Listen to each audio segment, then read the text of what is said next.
Hello, how you doing? And Happy New Year. Welcome in 2024 with the best of the best of our abilities. I know this video will not be out on New Year's Day, but hey, who cares about any of that? I put out a video in 2024 and I'm very grateful to be able to be here to do such a thing. So, welcome back to the Travelogue, where we talk about all our favorite games from different countries all across the world, and we're going to be traveling to see everything under the sun if we can. So, our game for today, as I said before, I'm trying to cover the whole Romance and Saga series on the Super Nintendo, or the Super Famicom as it is known in Japan. I'm covering Romance and Saga 2 today, the sequel to the very first weird one, Romance and Saga. And this game was released in December 10th, 1993 for the Super Nintendo, but we didn't get a good whiff of this game until about 2016, but it was on mobile phones and it was remastered and done by Art Piazza. Now, I know what you're thinking. It came over on phones, but yes, it's also on console as well. The next year, 2017, they chose to put it on pretty much almost everything at this point. It's everywhere. If you see it, it's probably on your PlayStations, it's on your phones, it's on Xbox if I'm not mistaken, it's on Steam. You have a way to play this game, so trust me, you won't need to go watch that way to get it unless you just want to own an original copy of the game from Japan. It's even on the PS Vita, for God's sake. So if you really own one, if you're one of the few people that still own one, by all means, go ahead and play Romance and Saga. Despite the fact you won't get it at a discount, you will be paying for it full price on the Vita because they don't run sales on there anymore. Can't really explain that. But we're gonna get into this real quick, but as of right now for 2024, I just want to announce a few things to y'all. I'm still gonna be doing this here. I am streaming. There's my link. I'm doing Stranger of Paradise right now.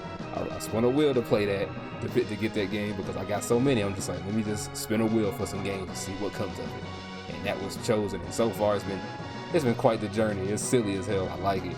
And right now, I don't see myself getting to Romance and Saga 3 anytime soon, simply for the fact that, well, 2024, that release schedule, I'll show y'all a few of the things that are coming out towards the end of January, is the reason why I'm probably not going to get to Romance and Saga 3 anytime soon, unless I get through this Vita game first. There is also just the first 4 months of this year are just packed full of games, and it is insane to think about, and a lot of it is RPGs, jrpgs, and I love those to death. That's why I'm covering so many of them for this channel as well, because I like that genre so much, and I have so many of them just sitting here. I'm like, I could go through these games and play them and review them for y'all, but as of right now, Romance and Saga 2 and Romance and Saga 3 are on the table, and we'll get to all of that in due time, okay? So let's go ahead and jump into what's made Romance and Saga and what makes it interesting for anyone to come pick it up. The game didn't get started right away, as right after the first Romance and Saga got done, the next Final Fantasy, which will be Final Fantasy V, needed the Saga staff on hand to help get it done. Now, the mastermind behind the Saga series himself, Akitoshi Kawazu, didn't see much of a problem with this, because he was like, maybe I can take this chance to get a lot of my ideas in order and make sure that everything is fleshed out and keep this game from being so similar to the first one. So he took that time to make that happen. But around April of 92, quite a few new faces started to appear, and like I said before, the mastermind of the series, Kawazu, he was back. The artist, that beautiful artwork of Tomomi Kobayashi, she's back, and the composer Kenji Ito all returned with some very familiar faces and some brand new faces that some of you Square fans may recognize, making up a team of 20 people for this game and making it easy to get a lot of those changes that Kawazu wanted done. Things lasted about a year for them, and some of those notable names on the team were Akihiko Matsui, who was a planner on Final Fantasy V. Yasunori Mitsuda, his name speaks for itself. If you go and look him up, you'll see everything he's done. Trust me, you have definitely heard his music somewhere. Kyoji Koizumi is a battle planner. Kazuyuki Ikumori was a graphic designer. And Tetsuo Mizuno, who was once a former Square president and the founder of Alpha Dream. And if you don't know who Alpha Dream are, they are the guys who were mostly behind getting the Mario and Luigi games on the DS out. So if you like those games, you got him to thank for that. Now before we take off into the story and gameplay mechanics of this SaGa entry, I must let you know that we will be covering the PS4 remastered version instead of the Famicom version. This version was made simply because RS2 is the most popular of the trilogy and it sold 1.5 million units back then. The creator himself was looking for someone to try to get this game done, but had no luck until he was introduced to Art Piazza, who very few of you may know, or quite a few of you may recognize as the guys who did the Dragon Quest ports to other systems. Most recently, they've done the Romancing Saga 3 that is currently out on almost everything, just like this game is. Dragon Quest 11S with the 2D mode, and the remake of Super Mario RPG on the Switch. This was basically just an effort to bring the series back to the forefront, try to get it out of dormancy and get it worldwide. Art Piazza gave Kawazu a lot of faith, and they kept the game very much the same as it was in 1993, just with a step up in graphics and a little extra content on more recent platforms. Now, I will be going into the storyline right here. Nothing is too spoiler heavy because with the way this game is, I can't really spoil too much because then I'll be telling you too many different branches, too many different things here. So I will place a timestamp that'll drop you right off into the gameplay section if you want to go there, so I'll see you on the other side. Our story begins in a tavern with a man in green playing on his lute, playing songs and everything, and then a child decides to ask him about a story to tell. So he delights us in the tale of the Kingdom of Avalon led by Leon and his sons Gerard and Victor. Leon and Gerard are on an expedition in a cave with a team of soldiers to help clear out the monsters that are taking over the cave, and they are causing trouble on the roads nearby. They handle the job with ease and shut the cave off. Leon and Gerard make it back to Avalon and be met by Victor, the eldest of the two sons, to talk about their expedition. Gerard leaves and a seer named Orive enters to gain an audience with King Leon, but she does not get it, although her ramblings did reach the ears of King Leon. Afterwards, Leon and Gerard are off to clear off another den of monsters, but upon returning to Avalon, Avalon had been ransacked by monsters and one of the 7 heroes, Kizinsi. Leon and Gerard return to find Victor dying and repeating that his flowing slash didn't work. We're given a flashback to how Victor died at Kizinsi's hands from him using an ability called Soul Steal. Leon is back at the throne and is told how his son had died, which leads to him wanting to claim vengeance for his son's death. And in his anger, he asks to see the seer once again, just because he needs to know something. She presents information to him about a magic, not truly clear to either him or to Gerard, who's in the mix from listening. King Leon talks to his son Gerard, and they set off to go to Somar to face Kizinsi to put an end to him. After a trek through a hellhole full of monsters, our royal protags make it to Kizinsi once and all and battle it out. Only for him to use Soul Steal on King Leon, instantly taking him out. The tragedy ends with Leon finally telling Gerard that the seer taught him inheritance magic, which will pass on whatever knowledge he has on to him. Gerard learns that his father basically face tanked the Soul Steal to teach him how to counter it. Kinda counterintuitive, don't you think?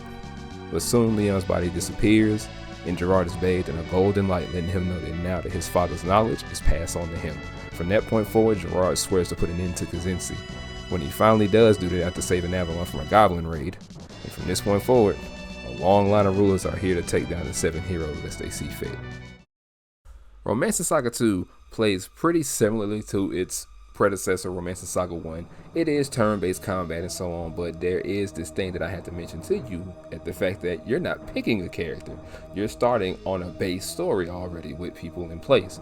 And as I ended this storyline part telling you about Gerard and his adventures, you don't just end off with him. You have other people that can fall in line as the successor to the throne with the inheritance system, or the generational system as this game kind of calls it. Time passes in the game by way of how many battles you've done, by the major quests that you do, whether it be taking pieces of a territory back, fixing some sort of major issue, clearing monsters out of a cave, a mine. Anything of that right there can make the time pass by, and if you do enough of it, you'll end up skipping a generation and you'll go to the next person to take over the throne. Now, this game also has another added something that the previous game didn't have, and that is the life point system. And it's basically like Yu-Gi-Oh! For those of y'all that don't get it.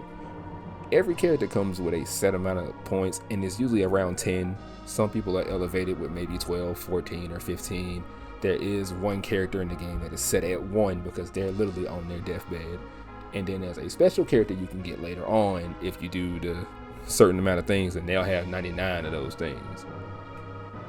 It's amazing what this game kind of lets you get away with sometimes, but just like in Yu-Gi-Oh, when you lose all your life points, you're done for. And in this game here, with those life points, if you run out of life points on your Emperor character, that's gonna cause you to have to go back. That's practically like not a new generation, but you're starting a new ruler right then and there out of the 4 people that you have left. And then you have to recruit a new team around this one person that you want to be the Emperor. And just like I said with the inheritance system, those characters gain those skills, that knowledge, that magic, or whatever it is they may get from the previous person that was Emperor. That's what this magic does as it goes through the game.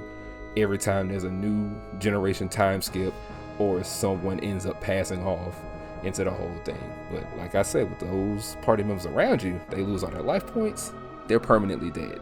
Fire Emblem style. They do not get a chance to come back. You will have to go back and recruit them at the castle, and you cannot have 2 of the same person sitting in the room. So you kind of get how badly this can go for you if you don't know what it is you're doing. Now, another thing they added to the game, because this wasn't in the first game, all your skills come from the Glimmer system, and this is something that ends up sticking with the series for a very long time. In the previous game, those skills were tied to the weapons that they used. So once you got better with said weapons, over time as you leveled up that weapon, you would get more skills. But in this game, when you equip a weapon, they have to glimmer it. They have to spark it, if you will. You know, the light bulb appears above their head. So when that happens, they gain a new skill that they can use right then and there. It doesn't cost them any points off the bat because skills in this game do have technique points, just like in the last game. But you earn all those skills by doing it, and the skills get more powerful and more powerful as time goes on throughout the game.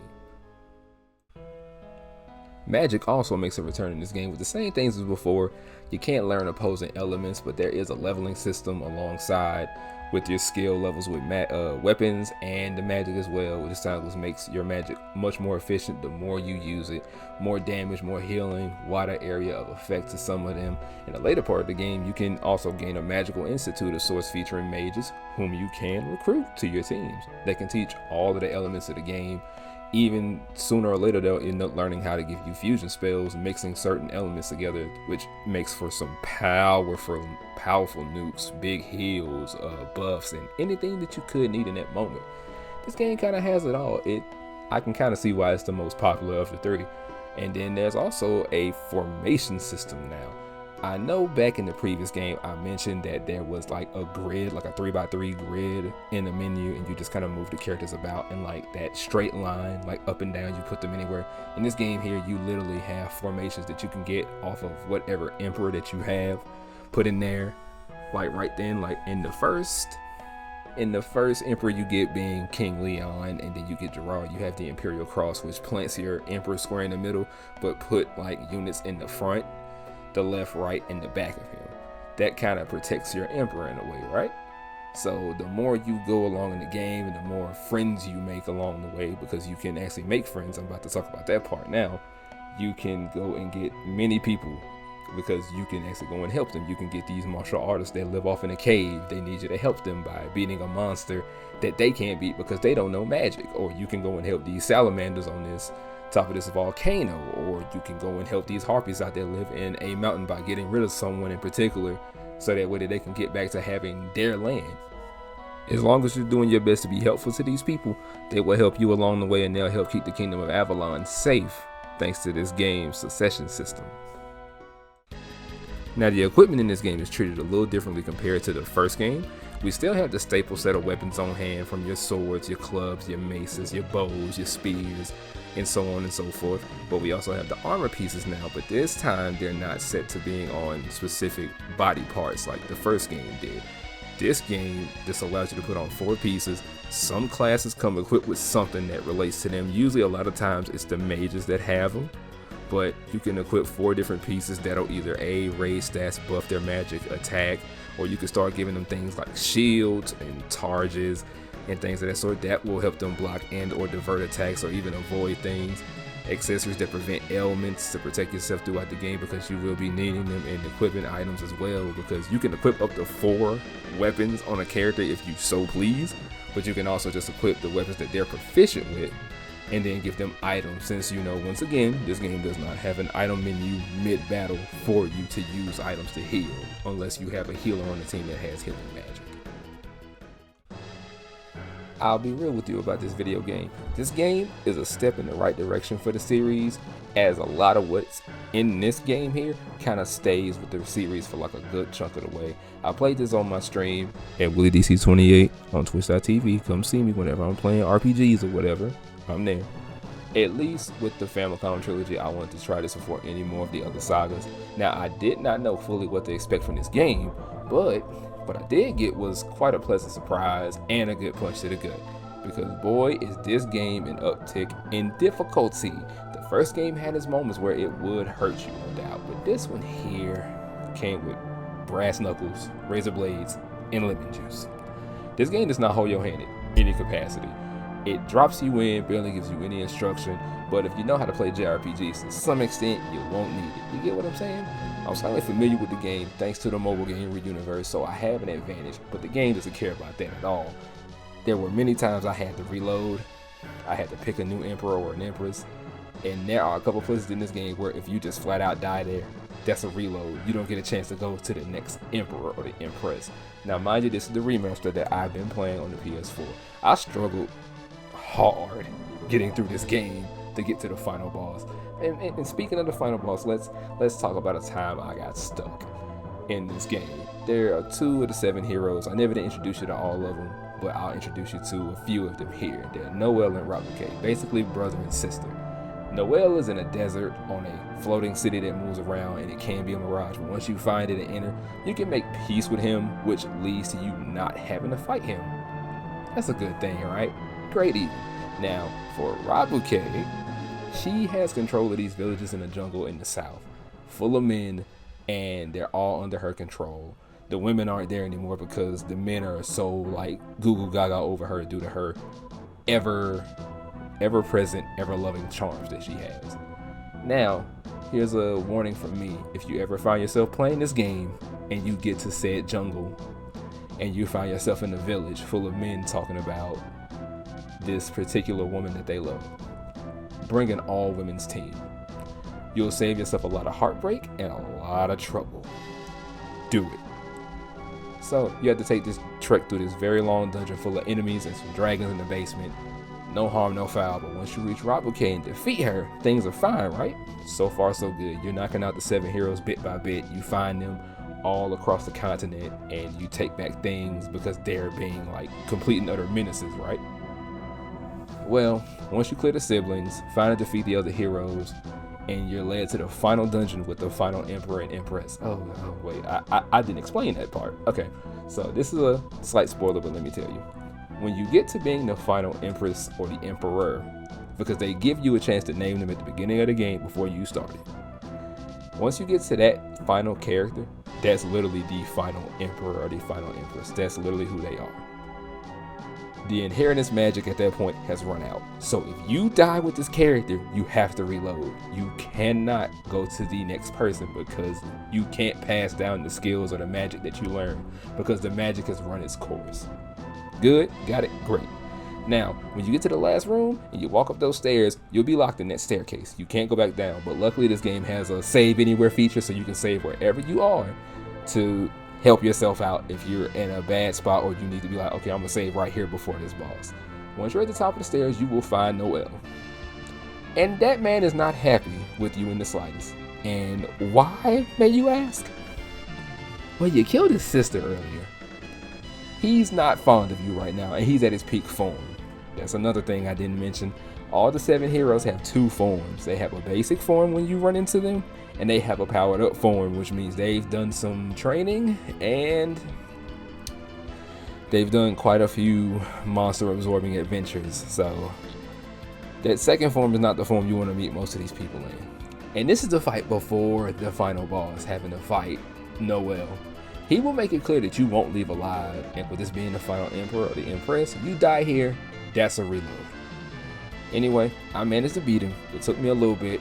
I walked into the final fight, which is the real bodies of the 7 heroes morphing into this grotesque orb that sprouts all of them out. This fight is extremely draining, and it makes no sense. You can literally have a great team on hand ready to win, but once you have all 7 visible, they're liable to kill you in the worst ways possible, using all of their moves that are specialty to them which means that stupid charm move that Rock Bouquet has, there's a chance for that to happen. And plus some other exclusive evil things that they can do to you. But putting my past stress and struggles aside, I was so stuck on this fight that despite almost winning a few times, I almost just decided to not finish playing the game until I realized there was a new game plus feature. The remaster has a new game plus feature, and what it does is it allows you to go use a previous save data and restart the game from the top, and you'll have basically almost everything that you had in the previous run. Like, I think most weapons, most armors, most accessories, all the items you had, and then maybe a few things here and there. I'm not sure on the skills, I can't remember, because that's what I did for my second playthrough to actually get through this. You don't even have to beat the game for the feature to like unlock. The feature is there from the get-go, and with me doing that, I was able to get through everything so much faster. Bosses were much easier. I beat some strong enemies better and earlier than I should have. It was a smooth time, and you end up finding new magic to use and everything. It was a great time. That way I even managed to beat the final boss because of a spell that I never had in the previous run. That made the final boss just that much easier, and I was so glad to be able to finish the game, because I won't lie, if that feature wasn't there, I probably would not have finished this game at all. It is tough, but thankfully to those quality of life changes that this game got from being a remaster, it made it a hell of a lot easier to get through.